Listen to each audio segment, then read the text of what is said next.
Story time. Before I joined my medical school, I remember approaching my dad, and I told him, Dad, you know what? I'm going to medical school, I'm going to study. However, when I finish my medical school, I need money. I need money to open up my own facility and start serving the community, start serving my patients. And he quickly got back to me with a question. He asked, why do you want to open up your own facility immediately you finish school? And I got back to him with an obvious answer. I want to be self-employed. The obvious answer was to be self-employed. And then he took a moment, looked at me, and after a moment of silence, he got back to me with advice that I had never had before. And instead of getting excited, it just shocked me. At that point, it didn't make sense to me. But over the last 5 years, 3 years in medical school and 2 years plus in the field working, it makes a perfect sense. So this is what he told me. He asked me, Jim, what kind of person do you want to be in your own company? What kind of team leader do you want to be? I was like, of course, if I have people working under me, I would want to be the best team leader. I would want to be the best, boss, as people call it. I would want to be the best CEO in my company. Then he was like, okay, right. If you want to be that person, then you need to go work for someone else after your medical school. I was like, wait, this is what I'm trying to avoid. I want to be self-employed and all that. He was like, no, if you want to be the best CEO, the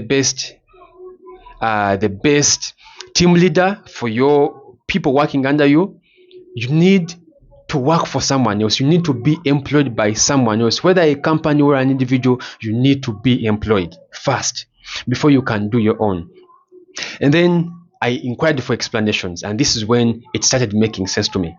He said, you can never be a good leader, a good team leader, if you don't work somewhere, if you don't understand the things firsthand, seeing someone do them. You need to work under someone and see how they do it, so that you learn what to do when time comes and you're the person in that position. And it comes back to this comment here. When most people say bosses are bad, you don't have peace of mind with the bosses unless you are self-employed, your own investment. It's true, depending on how you look at it. However, I responded to this comment with a comment that said, personally, and this is true because I learned this back then when they talked to me. Today I do take on several gigs. I'm into digital marketing. I take on roles, where I understand, try to help businesses take off online. I also do dispensing as my full-time career, but I never put benefits in terms of funds, in terms of salary, as the main thing. Yeah, it's true. It's what we agreed upon. At the end of the month, maybe depending on the schedule, I'll be paid. But inside me, on the other advice I took from my mzee, I was focused on the long-term benefits. Observe how the company is run, observe how the boss is handling handling employees down. Because guess what? According to this comment, of course, most people say bosses are negative, but let's say they are negative. What do you learn from that? If you happen to work under someone who is toxic, who is negative, and he's tough, rough, not understanding, it's okay. The whole point is that you're going to appreciate not to be a bad employer to your own employees. If time comes, if God willing, things go right for you and you're the next CEO, you will learn that those things are not good. For you to work with a team so well, you need to be understanding, you need to be flexible, you need to give room for them to grow. So working under a negative boss, it's also good. However, it's not like everyone is bad. I've worked with some individuals who are really, really kind enough. They go ahead beyond the payment you agreed upon. They go ahead and give you some tips, open up to you for you to understand how the company is running in terms of this sourcing products. For example, pharmacies normally do a lot of procurement, so you have access to the books to understand how things are being done.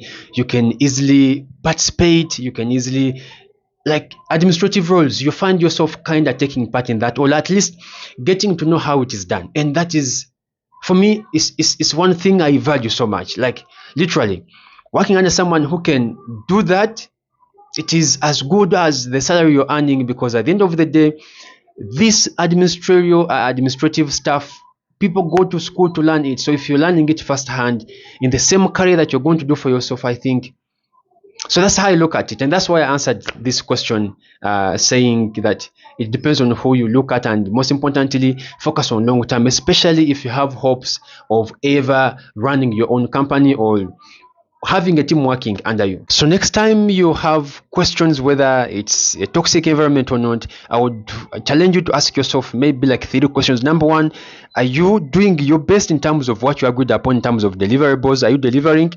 If yes, well and good. Is there a gap that you're not delivering according to what you promised? If yes, improve, catch up.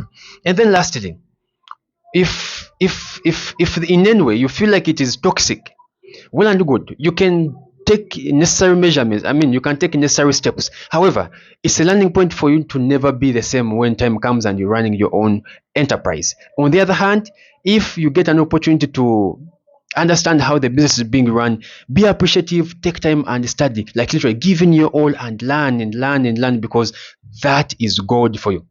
Yeah, I hope this made sense to someone out there.